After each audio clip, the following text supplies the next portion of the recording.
اعوذ باللہ من الشیطان الرجیم بسم اللہ الرحمن الرحیم یا ایھا الذین اوتوا الکتاب، اے وہ لوگوں جو دیے گئے ہو کتاب، اور وہ کون سے لوگ ہیں؟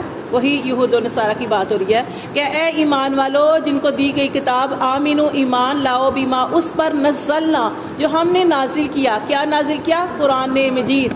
اللہ تعالیٰ فرما رہے ہیں کہ اے کتابیو ایمان لاؤ اس پر جو ہم نے نازل کیا، قرآن مجید۔ یہ قرآن مجید جو ہے مصدق لما، یہ تصدیق کرتا ہے اس کی ما آکم جو تمہارے پاس ہے، اور ان کے پاس کیا تھی کتابیں؟ تورات اور انجیل۔ اللہ فرماتے ہیں یہ جو قرآن مجید ہے تمہاری کتابوں کی تصدیق کرتا ہے کہ وہ اللہ کی طرف سے نازل ہو چکی ہیں۔ من قبل، ایمان لے آؤ، من قبل، قبل اس کے، ان نطمسا، یہ کہ ہم مٹا دیں، وجوہن، تمہارے چہرے۔ اگر تم ایمان نہیں لاؤ گے تو ہم تمہارے چہرے مٹا دیں گے۔ اب دیکھیے جو چہرہ ہوتا ہے نا، چہرے کا اللہ نے ذکر کیوں کیا ہے؟ اس لیے کہ آپ دیکھیں چہرہ خوبصورتی کا ذریعہ ہوتا ہے۔ چہرے کے اوپر اللہ تعالیٰ نے آنکھیں، ہماری کان جو ہے یہ، اور اس کے علاوہ ہماری یہ سارا ہمارا جو اللہ تعالیٰ نے چہرہ بنایا ہے، ہمیں زبان دی ہے، ہمارے کان ہیں، ہماری آنکھیں ہیں، یہ ساری چیزیں دی ہیں۔ یہ اللہ نے کیوں دی ہیں؟ اللہ تعالیٰ قرآن مجید میں ارشاد فرماتے ہیں نا، یہ اللہ نے تمہیں اس لیے دیے تاکہ یہ قیامت والے دن اگر تم ان کا استعمال صحیح نہیں کرو گے تو اللہ تعالیٰ تم سے سوال پوچھے گا کہ میں نے تمہیں نعمتیں دی تھی تو میرا کیا حق ادا کیا۔ اللہ نے یہ کان دیے، یہ زبان دی، یہ آنکھیں دی تاکہ ہم حق سنیں، حق بولیں اور حق ہی بیان کریں، یہ ساری چیزیں۔ لیکن ایک انسان، جیسے وہ ہم نے پیچھے بھی پڑھا کہ ہدایت طلب کرنے سے ملتی ہے، لیکن ان کی نیت ہی طلب کرنے کی نہیں تھی۔ اللہ فرماتے ہیں اگر تم جو ہے ان چیزوں کا استعمال صحیح نہیں کرو گے، اپنی کانوں کا، آنکھوں کا، یہ زبان کا، تو اللہ تمہارے چہروں کو مٹا دے گا۔ اللہ سب کچھ کرنے پہ قادر ہے۔ اللہ تعالیٰ قرآن مجید میں آتا ہے نا کہ اللہ تعالیٰ سب کچھ کرنے پہ قادر ہے۔ اللہ فرماتے ہیں اگر تم ایمان نہیں لاؤ گے تو ان نطمس وجوہن، ہم تمہارے چہرے مٹا دیں گے۔ اور پھر اللہ نے فرمایا فنا ردوہا، پھر ہم ان کو لٹا دیں گے، یعنی چہروں کو الٹ دیں گے، الا ادبارہا، تمہاری پشتوں کی طرف۔ اب چہرے کے اوپر سب کچھ مٹا دیا جائے، سارا کچھ، کان بھی، ہر چیز مٹا دی جائے، اب پتہ ہی نہیں چلے گا، چہرہ مسخ کر دیا جائے۔ اب جیسے آپ دیکھا کہ کسی کا ایکسیڈنٹ ہوتا ہے، چہرہ خراب ہو جاتا ہے، پتہ ہی نہیں چلتا اگلا حصہ ہے پچھلا حصہ ہے۔ اللہ معاف کرے، اللہ یہ بیان کر رہے کہ جب تم ان چیزوں کا استعمال ہی نہیں کرو گے تو اللہ تمہارے ان ساری چیزوں کو مٹا دیں گے۔ ایک تو یہ مطلب ہے، اور اگر ہم اس کا دوسرا مطلب لیں تو وہ یہ ہے صم بکم عمی۔ اللہ نے تمہیں آزاد دیے، ان کا صحیح استعمال نہیں کرے تو اللہ ان کے اوپر مہر لگا دے گا، صم بکم عمی، بہرے، گونگے، اندھے ہو جاؤ گے۔ اس کا یہ مطلب نہیں ہے کہ یہ تمہارے سارا کچھ نہیں ہوگا، یہ سارا کچھ ہے، سارے اعضاء ہیں، لیکن ہدایت سن نہیں سکو گے، بول نہیں سکو گے اور دیکھ نہیں سکو گے۔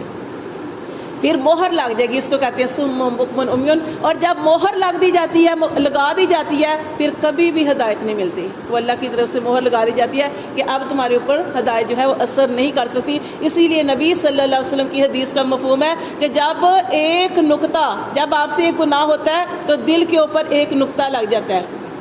جب ہم کوئی برائی کرتے ہیں ہمارے دل کے اوپر ایک نقطہ لگ جاتا ہے، اگر ہم توبہ کر لیتے ہیں، اللہ کی طرف رجوع کر لیتے ہیں، اللہ سے معافی مانگ لیتے ہیں تو وہ نقطہ مٹ جاتا ہے، دل سارا روشن ہو جاتا ہے، اسی طرح ہو جاتا ہے۔ لیکن اگر ایک غلطی کرنے کے بعد ہمیں احساس بھی نہیں ہوا، ہم نے دوسرا گناہ کیا، تیسرا گناہ کیا، گناہ کرتے رہے یہاں تک کہ ایک نقطہ لگتے پورا دل سیاہ ہو گیا۔ جب پورا دل سیاہ ہو گیا پھر کبھی بھی ہدایت کی طرف انسان نہیں آتا، پھر نیکی کی طرف انسان کبھی بھی نہیں آتا۔ تو اس لیے کیا کرنی چاہیے؟ جب بھی آپ کو، اسی لیے کہا جاتا ہے نا کہ اپنے جو ہم سارا دن کرتے ہیں نا، تو رات کو جب آپ لیٹے ہیں تو اپنا محاسبہ کر کے سویا کر کے ہم نے پورا دن کسی کو تکلیف تو نہیں دی، جو اللہ نے ہمیں یہ آزاد دیے تھے ان کے ساتھ کسی کو تکلیف تو نہیں دی۔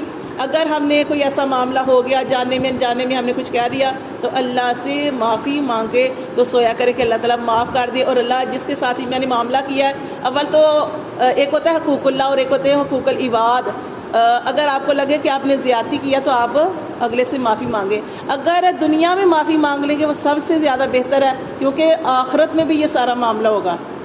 کیونکہ قرآن کیا آتا ہے کہ حقوق اللہ تعالیٰ جس سے چاہیں گے معاف کر دیں گے، لیکن حقوق العباد معاف نہیں ہوں گے جب تک کہ اللہ معاف نہ کرے۔ اور اس کا ایک اور بھی بہترین حل ہوتا ہے کہ آپ سے کوئی غلطی ہو گئی ہے تو آپ اس پر غلطی پر بہت زیادہ استغفار کریں اور اللہ سے دعا کریں کہ اللہ اس کے دل سے بھی یہ چیز مٹا دے۔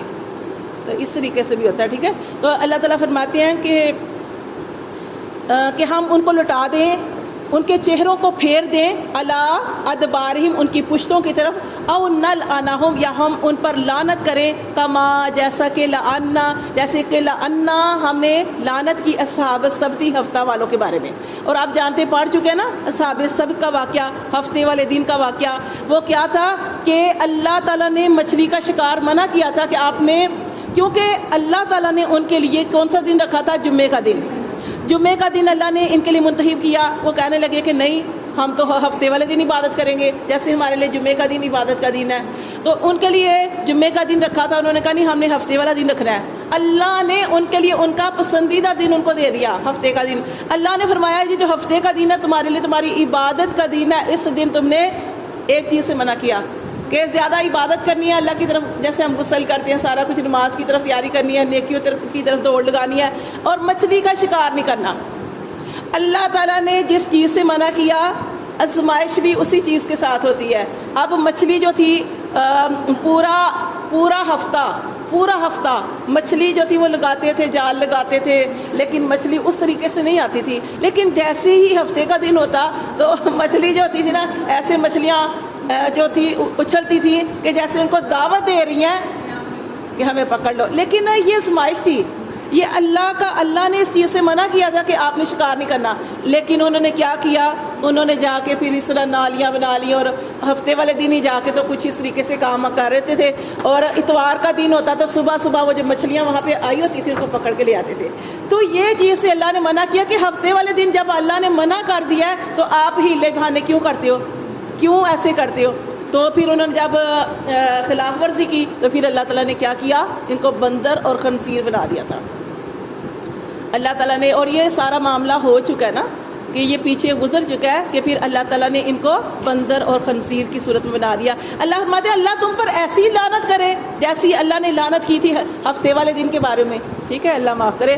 وَكَانَ أَمْرُ اللَّهِ مَفْعُولًا، اور اللہ کا حکم ہو کر رہنے والا ہے۔ تو اس لیے اللہ تعالیٰ کیا کہہ رہے ہیں؟ اللہ تعالیٰ فرما رہے ہیں کہ ابھی سمجھ جاؤ، یہ جو واقعات اللہ تعالیٰ قرآن مجید میں بیان کرتے ہیں یہ قصے کہانیاں نہیں ہیں، یہ واقعات ہو گزرے ہیں۔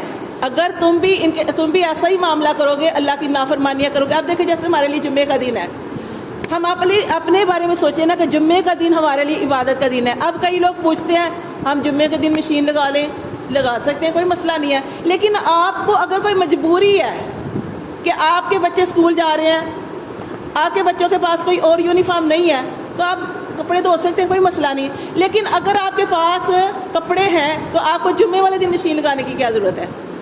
ٹھیک ہے، جمعے والا دن آپ کیا کریں؟ نیکیوں کی طرف دوڑ لگائیں، درود پاک زیادہ پڑھیں، استغفار زیادہ کریں، جو دعائیں جو ہیں وہ زیادہ کریں، سورۃ کہف پڑھیں، سورۃ دخان پڑھیں، یہ صورتیں جو ہیں تو اس طرح صورتوں کا اہتمام کریں، درود شریف جو ہے اس کو کثرت سے پڑھیں، اور نماز جو ہے وہ پڑھیں، یعنی قرآن کی طرف دوڑ لگائیں، غسل کریں، اور جو آپ کے پاس جو سب سے اچھے کپڑے ہیں، بے شک نئے نہیں ہیں، آپ کے پاس جو اچھے کپڑے ہیں جمعے والے دن وہ اچھے کپڑے پہنیں۔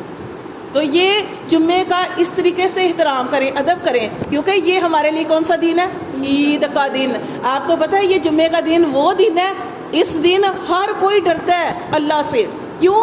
قیامت جمعے والے دن آئے گی، قیامت جو ہے وہ جمعے والے دن آئے گی، تو اس لیے جمعے والے دن کا یہ اللہ سے دعائیں کرنی چاہیے۔ گھڑی ایسی ہوتی ہے کہ اللہ تعالیٰ دعائیں قبول کرتے ہیں۔